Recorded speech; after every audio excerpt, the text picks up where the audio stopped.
Share screen aku kelihatan? Kelihatan, Kak. Kelihatan, Kak. Kelihatan, Kak.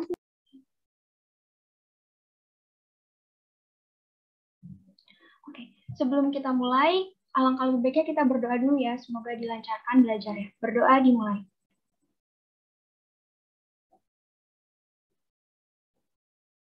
Berdoa selesai.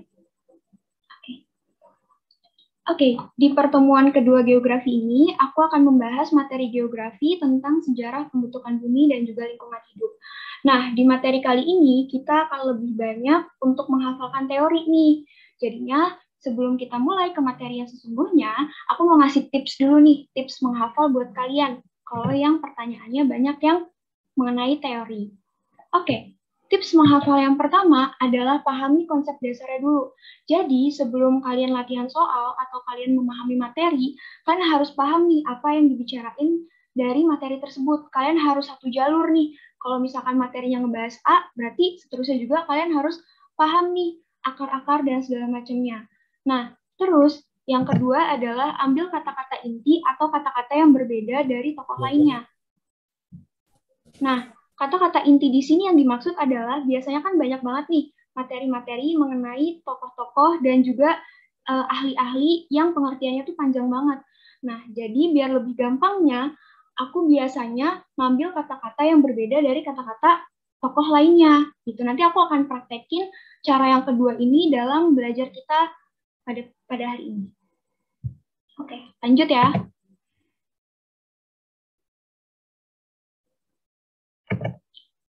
Oke, materi yang pertama adalah sejarah pembentukan muka bumi. Nah, kalau kita ngomongin sejarah, pasti kan kaitannya sama masa lalu nih, dan juga biasanya terkait sama teori-teori juga nih. Jadi, pada kali ini kita akan banyak sekali menghafal. Oke, yang pertama kita akan membahas tentang teori pembentukan bumi.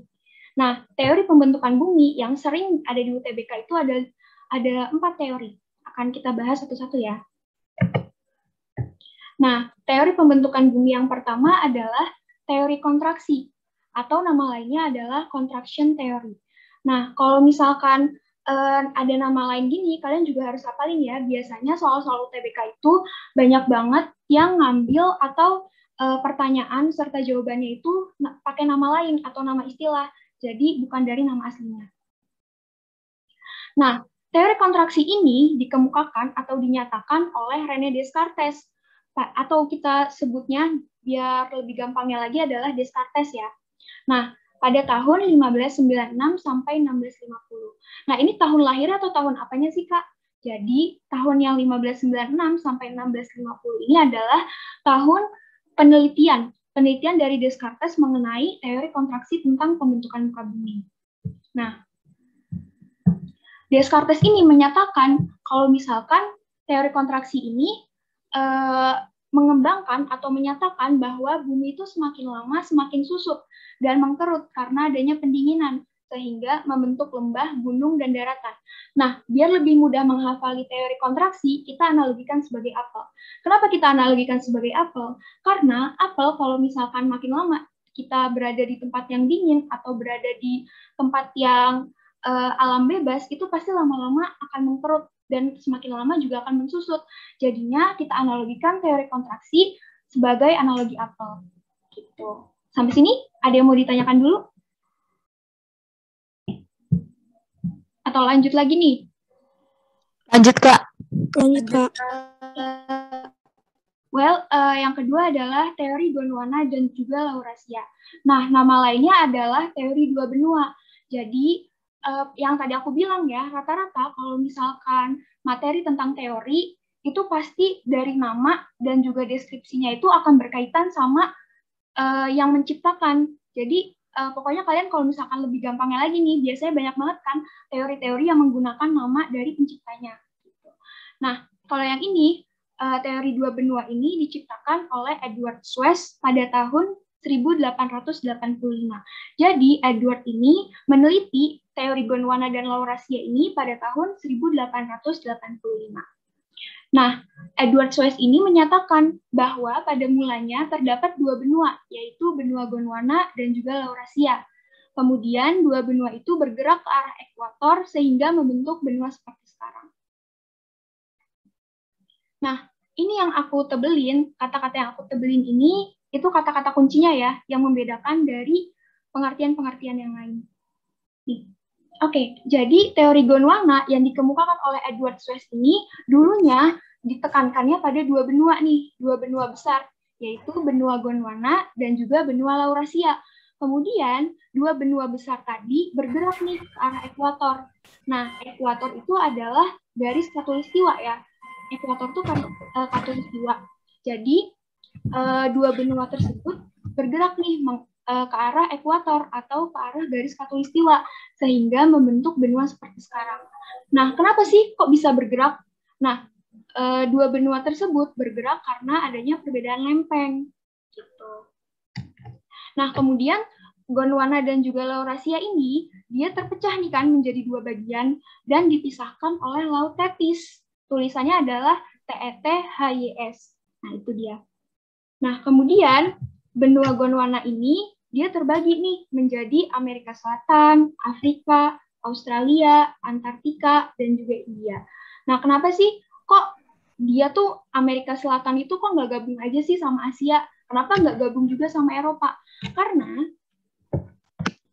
kenapa nggak gabung? Karena mereka yang ada di benua Gondwana, yaitu di Amerika Selatan, Afrika, Australia, Antartika, dan juga India itu, dia mempunyai persamaan dalam endapan es dan juga fosilnya. Makanya Amerika Selatan, Afrika, Australia, Antartika, dan India menjadi satu benua, yaitu benua Gondwana.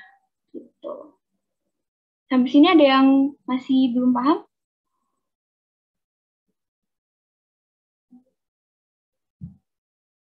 Jadi ingat ya, kalau untuk yang teori Gondwana dan juga Laurasia ini berkaitan sama benua Gondwana dan juga Laurasia. Itu sesuai dengan nama teorinya. Gitu. Ada yang mau ditanyakan?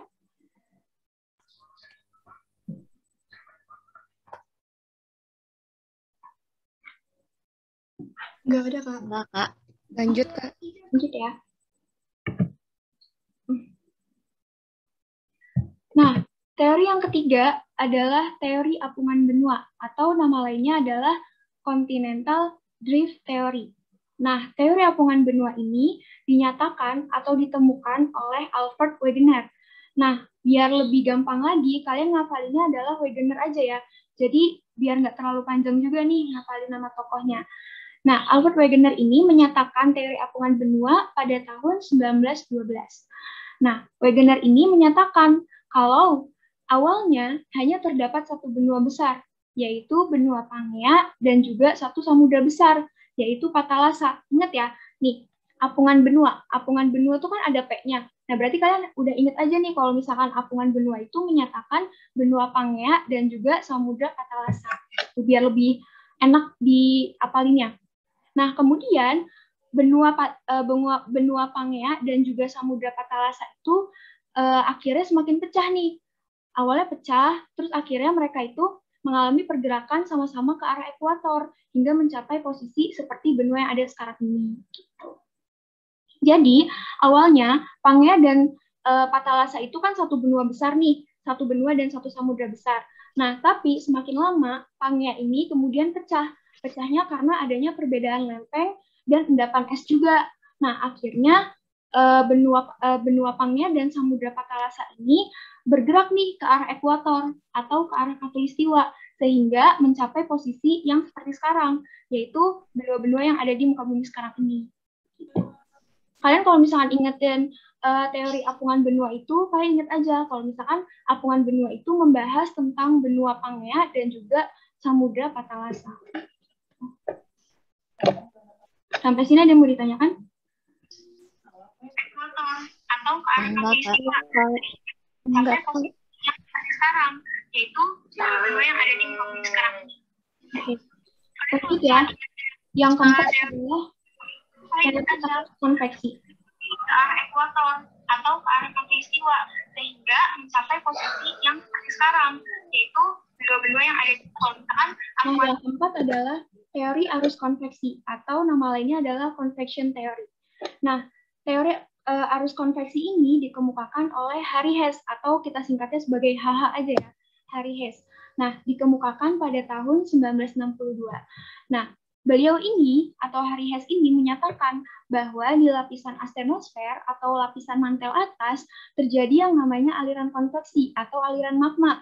Nah, jadi aliran konveksi ini membawa material berupa lava sampai ke permukaan bumi di mid-oceanic ridge atau nama lainnya adalah punggungan tengah samudra. Atau kita singkat aja nih, biar nggak usah panjang-panjang namanya, kita singkat jadi MORE, Mid-Oceanic Ridge. Nah, pada MORE ini, lava itu terdorong keluar, kemudian menyebar, dan akhirnya membeku, serta membentuk lapisan kulit baru menggantikan kulit bumi yang lama. Nah, kenapa sih kok MORE ini atau lava ini terdorongnya menyebar keluar, bukan ke dalam aja?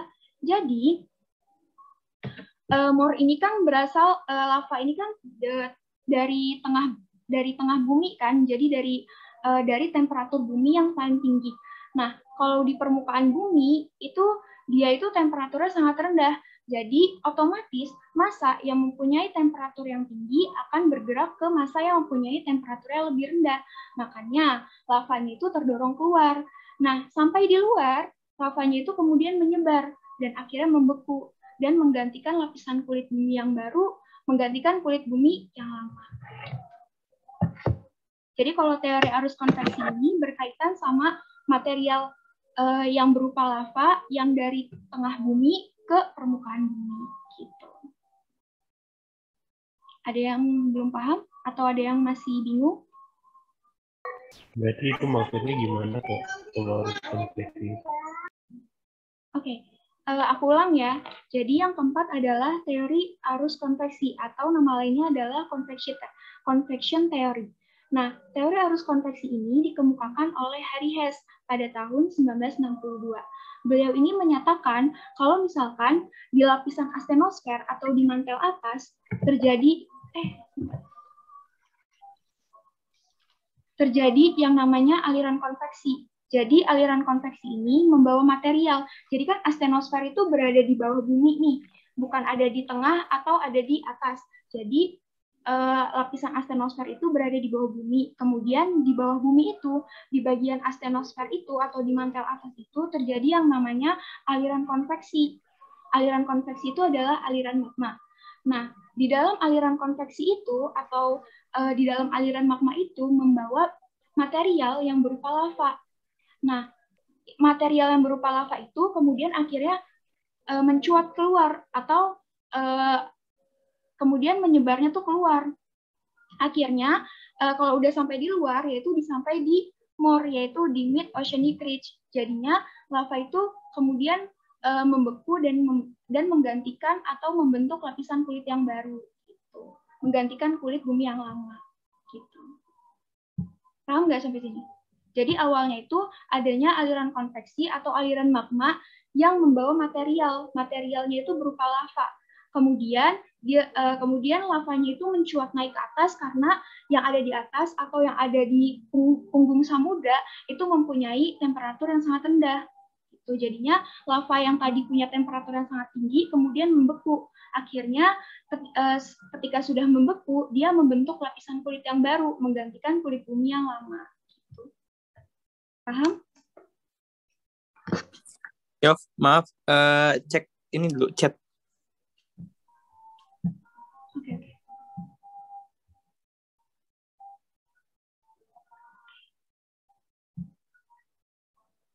Oke, sebentar.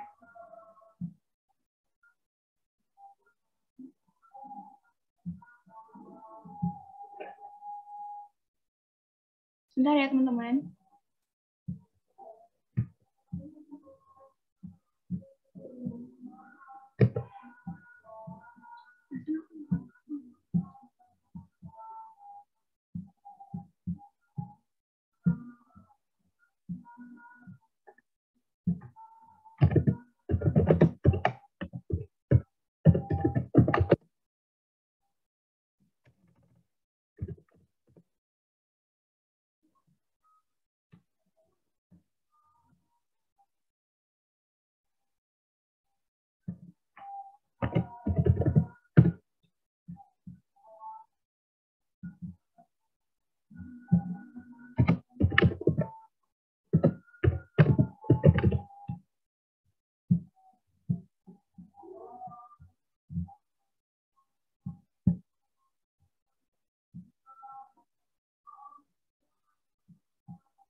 Teman-teman, share screen aku kelihatan? Kelihatan, Kak. Kelihatan, Kak. Nah, jadi teman-teman, yang dimaksud more tadi itu di bagian sini. Nah, ini kan ada patahan nih, ya kan? Nah, jadi yang di bawah ini adalah lapisan astenosfer.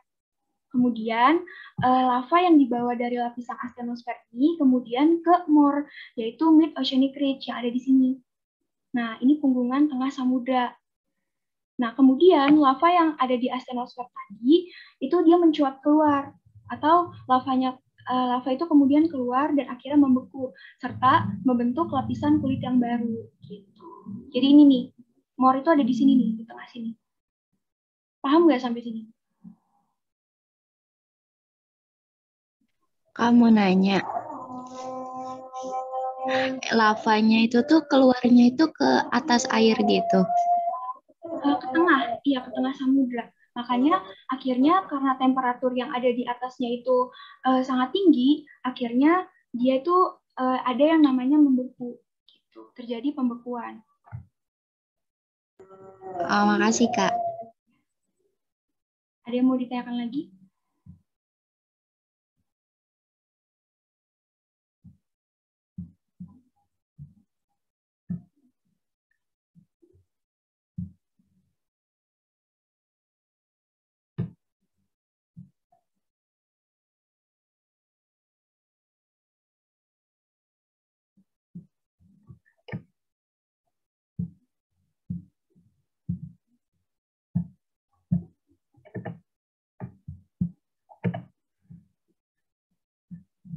Ada yang mau bertanya lagi tentang teori arus konveksi atau teori sejarah pembentukan bumi?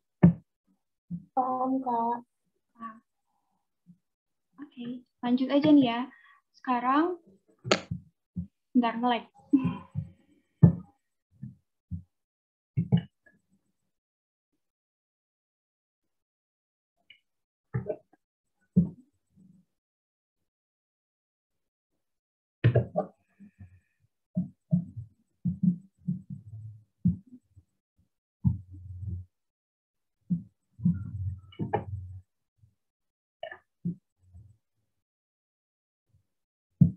Sebentar ya teman-teman, ini PPT-nya nge-lag.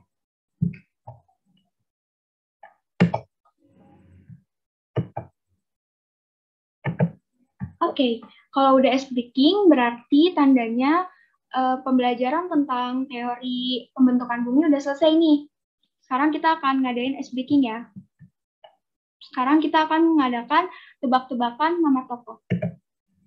Ada yang tahu nggak nih nama tokoh yang ada di sini tuh siapa? Kak, di aku ininya PPT-nya belum ganti gambar screen share-nya. Ya, pas screenshot-nya belum ganti. Belum ganti, Kak. Oh gitu, oke. Bentar ya.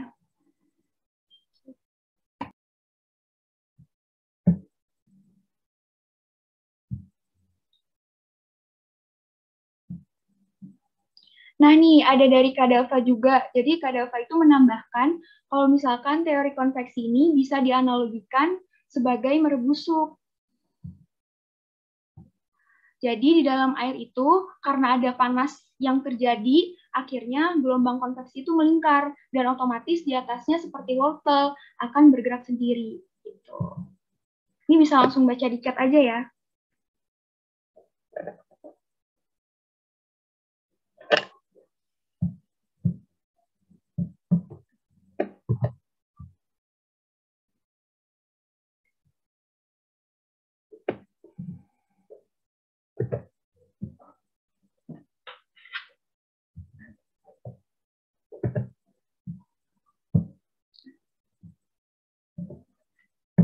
PPT-nya udah muncul belum? Belum, Kak. Belum, Kak. Belum, Kak. Iya, aku juga belum. Belum, Kak.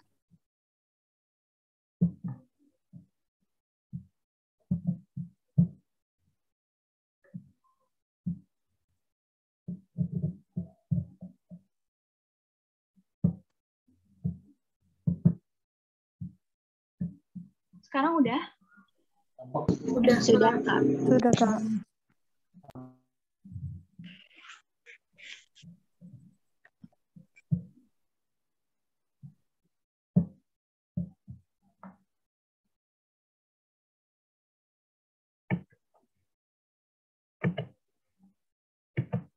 Oke, sekarang ice breaking ya.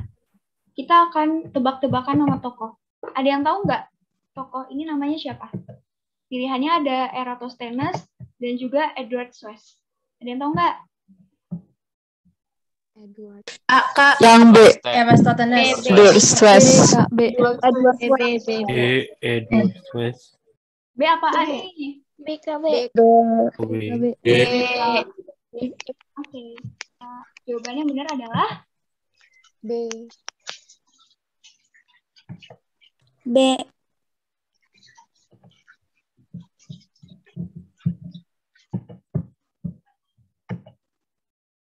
ya benar. Jawabannya benar adalah yang B, Edward Swiss. Nah, untuk pengetahuan nih, Eratosthenes itu yang seperti ini. Kelihatan nggak gambarnya? Kelihatan. Nah, ini namanya Eratosthenes ya. Jadi waktu TBK juga banyak banget nih materi atau soal-soal yang pakai nama-nama orang kayak gini. Jadi kalian harus tahu nih orang-orangnya siapa aja dan namanya siapa aja. Nah, Eratosthenes ini sering disebut sebagai bapak geografi karena beliau yang pertama kali memakai kata geografi di dalam tulisannya. Nah, beliau juga adalah ilmuwan yang pertama kali menghitung keliling bumi. Lanjut ya. Jadi benar nih yang tadi yang jawabannya Edward Swiss. Garing banget ya ice breaking-nya ya. Enggak kok, Kak. Nah, subbab yang kedua adalah jagat raya.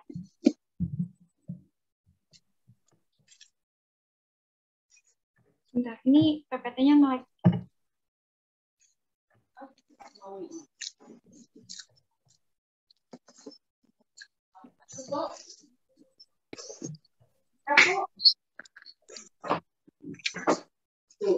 Din mute.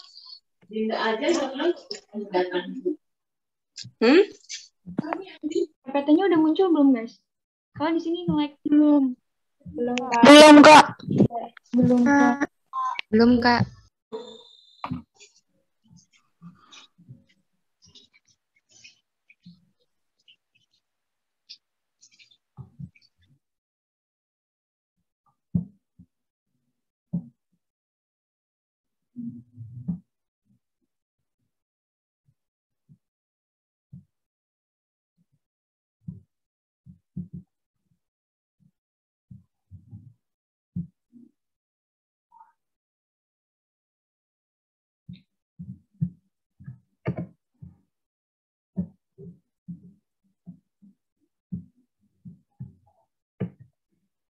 Oke, udah muncul belum PPT-nya? Udah. Oke. Sebab yang selanjutnya adalah jagat raya. Jadi, jagat raya ini adalah tempat berkumpulnya benda-benda angkasa yang luasnya tidak dapat diukur. Nah, kalau kita ngomongin jagat raya, pasti nggak jauh-jauh dari yang namanya tata surya. Kalian ada yang tahu nggak sih bedanya tata surya sama jagat raya itu apa? Kalian yang tahu nggak? Nggak tahu, Kak. Kayak yang lain ada yang tahu nggak? Enggak, Kak. Ini aku jelasin ya. Jadi kalau jagat raya ini adalah keseluruhan tentang alam semesta. Pokoknya yang nggak bisa dapat diukur tuh namanya jagat raya. Pokoknya semua yang ada di bumi ini namanya itu jagat raya. Tapi kalau tata surya sesuai dengan namanya, tata surya itu hanya mencangkup matahari dan juga planet. Jadi kalian udah tahu kan sekarang bedanya apa?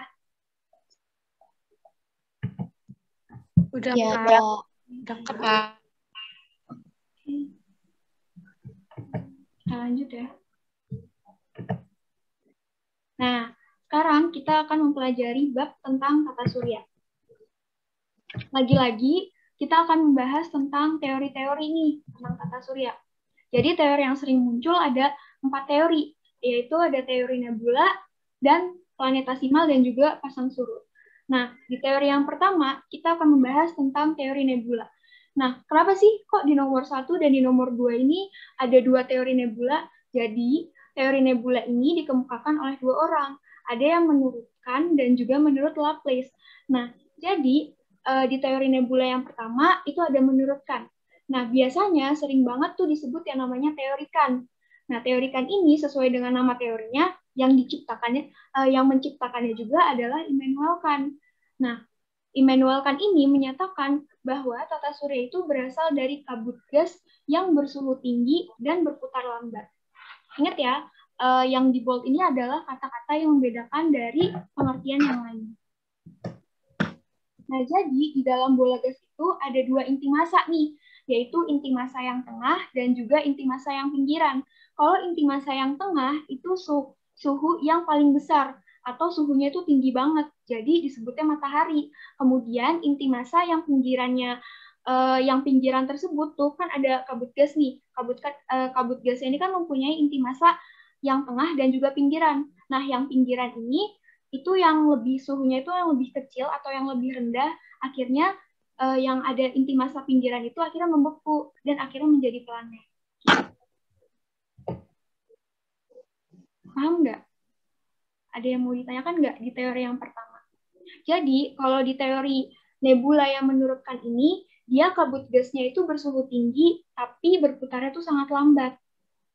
Tuh. Paham? Paham, Kak. Ya, paham. Nah, yang kedua ada di teori nebula yang menurut Laplace. Nah, teori nebula menurut Laplace ini pastinya dong dikemukakannya oleh Pierre-Simon de Laplace. Nah, beliau ini menyatakan bahwa tata surya ini berasal dari kabut gas yang bersuhu tinggi tapi berputar sangat cepat. Nah, yang membedakan dari teori Kant ini adalah kalau misalkan teori nebula ini dia bersuhunya itu tinggi tapi berputar lambat, itu yang menurut Kant. Kalau menurut Laplace, dia itu bersuhu tinggi tapi berputarnya sangat cepat. Gitu. Jadi, karena teori nebula menurut Laplace ini berputarnya sangat cepat, akhirnya kecepatan putaran kabutnya itu melemparkan bola gas nih. Lama-lama bolanya itu berubah menjadi padat dan akhirnya menjadi planet. Tapi sumber utama bola tersebut yang panas sekali atau yang suhunya sangat tinggi itu menjadi matahari. Paham nggak? Oh, dan Paham, Kak. Iya, paham. tadi materinya kecepatan nggak? Aku nyampeinnya. Aku ulang lagi ya. Jadi, yang membedakan antara teori nebula dan juga teori nebula menurut Kant dan juga Laplace adalah perputarannya. Kalau misalkan teori nebula menurut Kant ini, perputarannya sangat lambat. Kalau teori nebula menurut Laplace, itu perputarannya sangat cepat. Gitu. Jadi sama-sama, pokoknya inti dari Kant dan juga Laplace ini sama-sama mempercayai bahwa tata surya itu berasal dari kabut gas. Gitu, teman-teman. Karena nebula itu kan nama lainnya adalah kabut gas. Gitu. Lanjut. Lanjut. Nah, yang ketiga adalah teori planetasimal.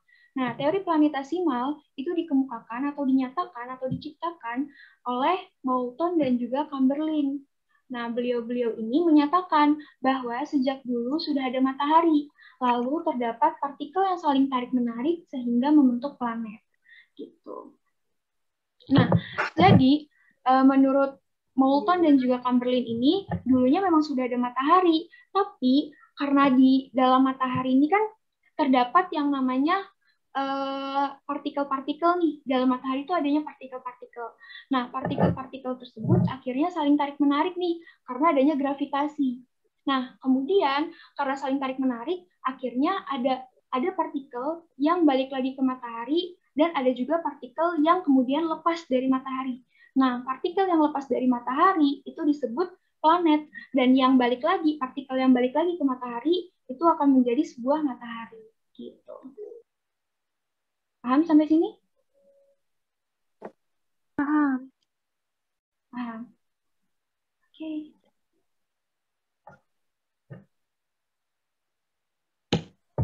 Yang keempat adalah teori pasang surut. Nah, teori pasang surut ini dikemukakan oleh JJ, James dan juga Jeffrey. Nah, JJ ini singkatan ya, aku biar lebih enak aja buat ngapalinnya.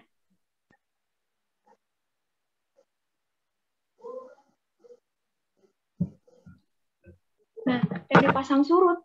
Loh, pasang surut kan bukannya di air ya, kok ada di angkasa? Apa sih hubungannya?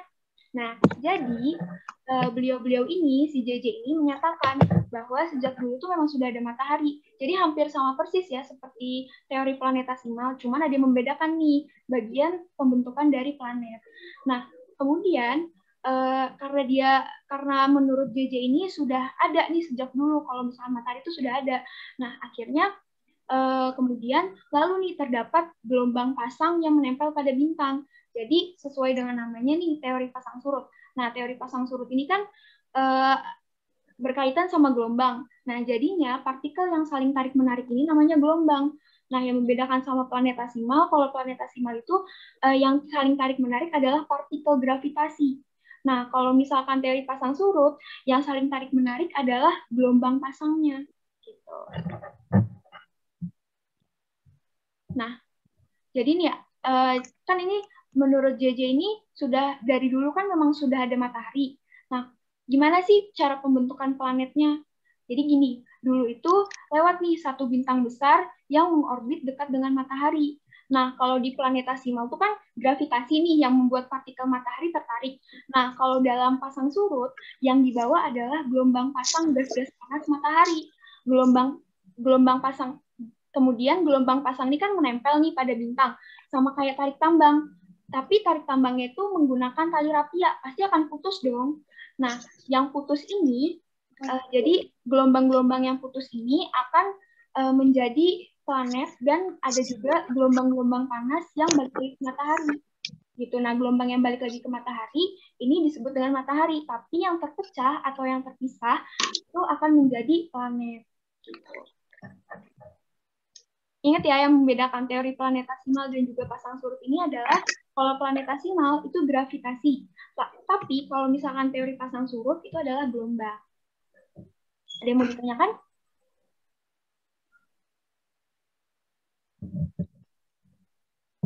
Enggak, Kak. Belum, Kak. Belum ada, Kak. Belum. Oke. Kita lanjut aja nih ya.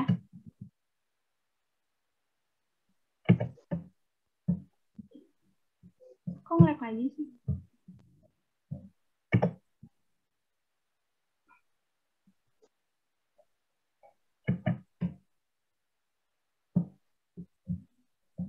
Sebentar.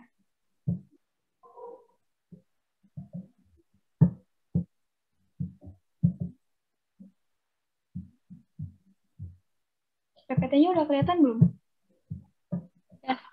Udah, Kak.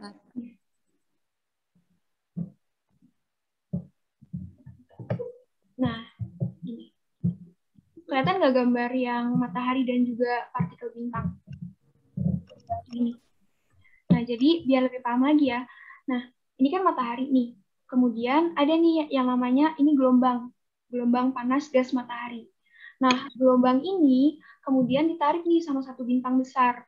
Nah, bentar. Ini yang namanya keadaan tarik-menarik. Nah, kemudian ada bagian yang balik lagi kan nih ke matahari. Nah, yang balik lagi ke matahari ini akan bergabung menjadi matahari, dan yang tadi terpisah itu akan membentuk sebuah planet. Membentuk dia balik lagi nih ke bintang besar yang lain. Nah, akhirnya dia itu kemudian pecah dan akhirnya membentuk planet-planet yang ada sekarang ini. Paham nggak? Paham, Kak. Kak, itu yang barusan itu teori planetasimal atau pasang surut? Pasang surut, soalnya ini berupa gelombang. Kalau misalkan planetasimal itu berupa gravitasi. Oh ya, kasih Kak. Ya. Nah, kalau kita ngomongin tata surya, pasti nggak jauh-jauh dari yang namanya rotasi dan juga revolusi. Nah, kemarin pas UTBK aku dapat nih soal rotasi dan juga revolusi bumi. Gitu. Nah, jadi rotasi bumi itu adalah perputaran bumi pada porosnya dan memerlukan waktu kurang lebih 1 hari. Nah, dampak dari rotasi bumi ini terjadinya siang dan malam, karena kan cuma sehari nih, jadinya terjadi siang dan malam, terus gerak semu harian matahari, dan juga adanya perbedaan waktu. Nah, kalau rotasi bumi itu ingat aja, perputaran bumi pada porosnya, dan biasanya tuh waktunya cuma seharian. Nah, yang kedua, ini ada revolusi bumi. Nah, revolusi bumi ini adalah peristiwa bergeraknya bumi mengelilingi matahari dan periode waktunya itu kurang lebih adalah 1 tahun. Jadinya dampaknya adalah perbedaan lama waktu siang dan malam. Jadi kalau rotasi bumi itu terjadinya siang dan malam, kalau revolusi itu perbedaan lama waktunya. Nah, kalau di revolusi juga karena dia 1 tahun, kurang lebih 1 tahun, makanya dampaknya juga adalah gerak semu tahunan matahari. Dan perubahan musim, terus perubahan penampakan rasi bintang, dan juga tahun kabisa. Ada yang mau ditanyakan sampai sini?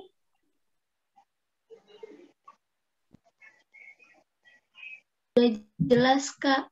Nah, ingat ya, kalau rotasi bumi itu rentan waktunya kurang lebih 1 hari, kalau revolusi bumi itu rentan waktunya kurang lebih 1 tahun.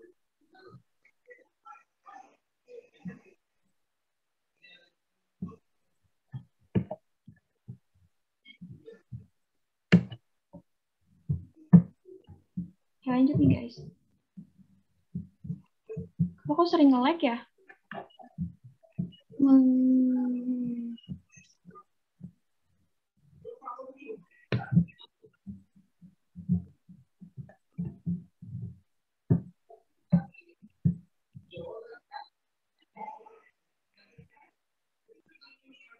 Kelihatan nggak teman-teman?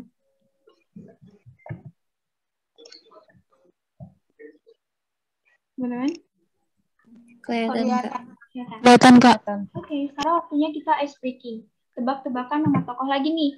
Nah, ada yang tahu nggak nih nama tokohnya siapa? Apakah A atau B? B. B. B. B. Apa ya? B, Kak. B. A apa B nih? B. A. Kak. A. Apa B?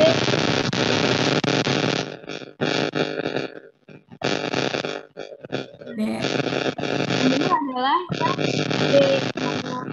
Sudah apa jari? Nah, yang dari berapa? Benar kelihatan belum?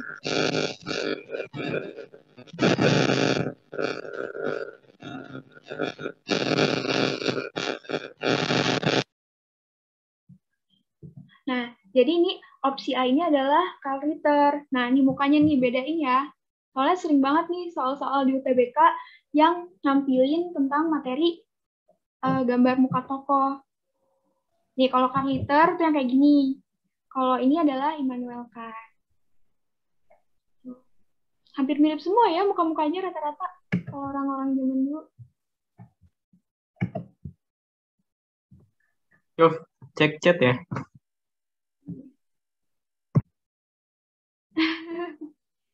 Beda orang.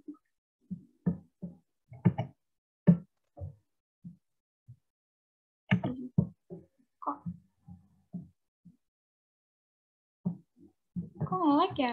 Di kalian udah muncul belum kata-katanya gitu? Belum, Kak. Belum, Kak. Belum, Kak. Belum, Kak. Belum.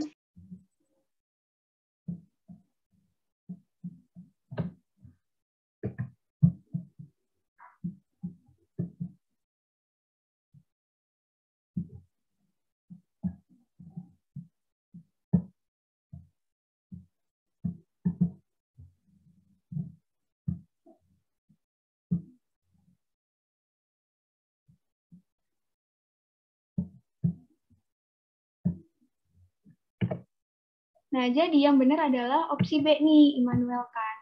Nah, kalau Karl Ritter ini, Karl Ritter itu adalah seorang ahli geografi Jerman dan dianggap sebagai salah satu pendiri dari geografi modern.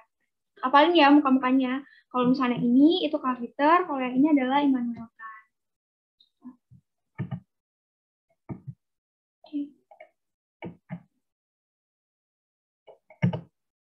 Selanjutnya adalah lingkungan hidup.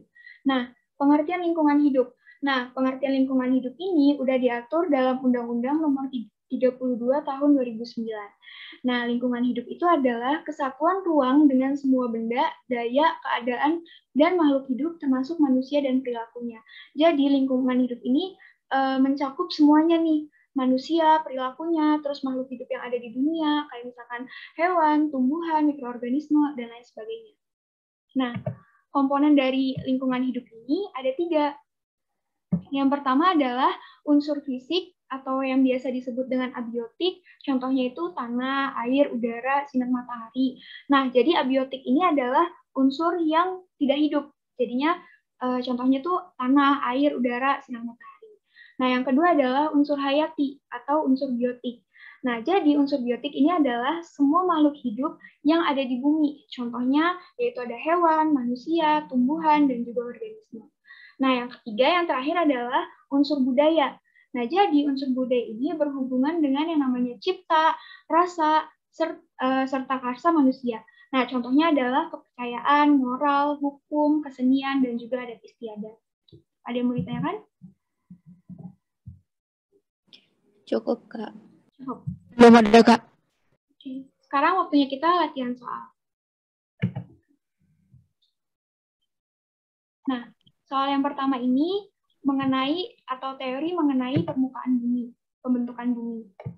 Nah, ini soal yang pertama. Ada yang bisa jawab nggak?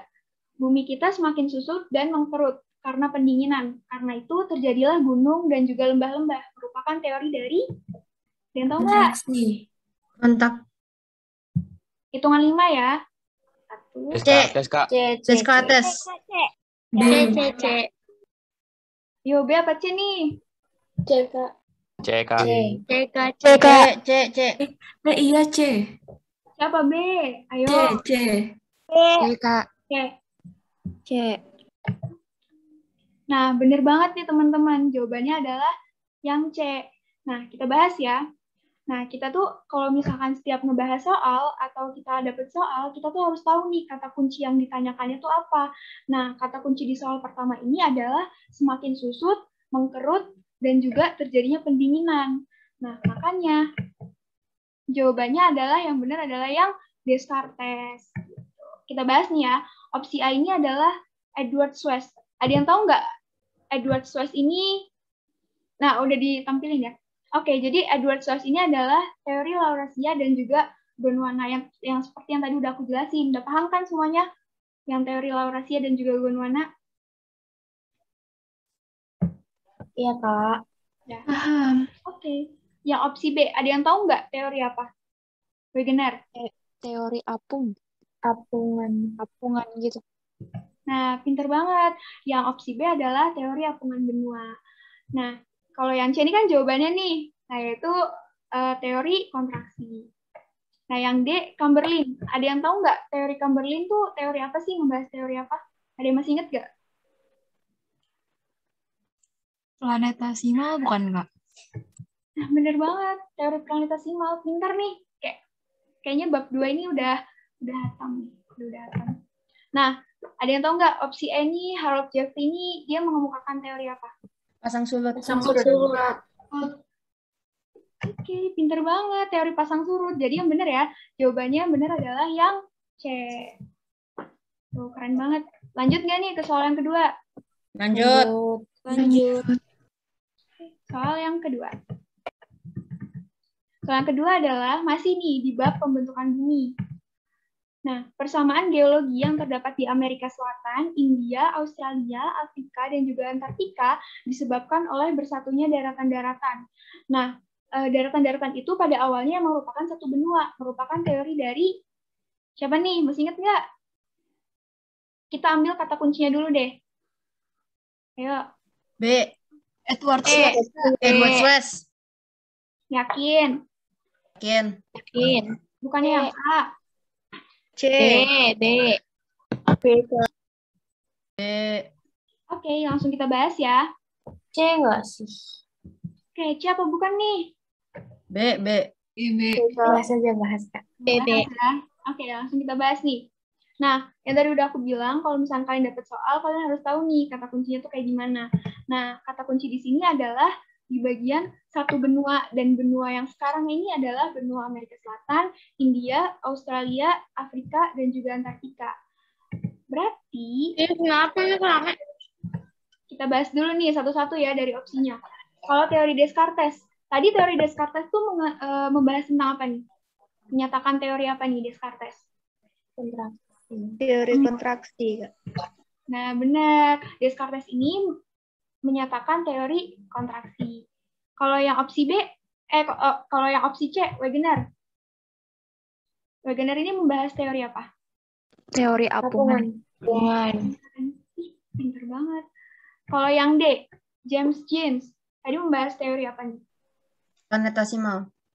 Pasang surut. Pasang surut ya. Teori pasang surut. Oke, kalau yang opsi E, ada yang tahu nggak membahas tentang teori apa? Soalnya tadi kayaknya nggak diajarin deh yang opsi E. Enggak. Nah, jadi Fred Hoyle ini dia membahas tentang teori bintang kembar. Nah, teori bintang kembar itu menyatakan bahwa galaksi ini merupakan kombinasi dari bintang kembar, salah satu bintang yang meledak dan ada material yang terlempar. Jadi kan ada dua bintang nih. Nah, satu bintang ini ada yang tetap, tapi satu bintangnya lagi itu ada yang meledak. Nah, kemudian bintang yang nggak meledak ini akan menjadi matahari, dan bintang yang meledak itu kan akan menjadi pecah nih. Nah, yang bintang meledak ini disebut dengan planet. Gitu. Itu teori dari Fred Hoyle. Nama teorinya adalah teori bintang kembar. Ada yang bingung? Ada yang mau ditanyakan dulu nggak sampai sini? Paham, Kak. Paham. Lanjut ya. Iya, Kak. Iya.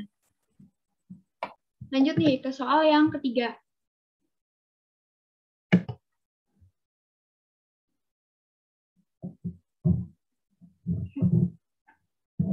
Duh, elek lagi.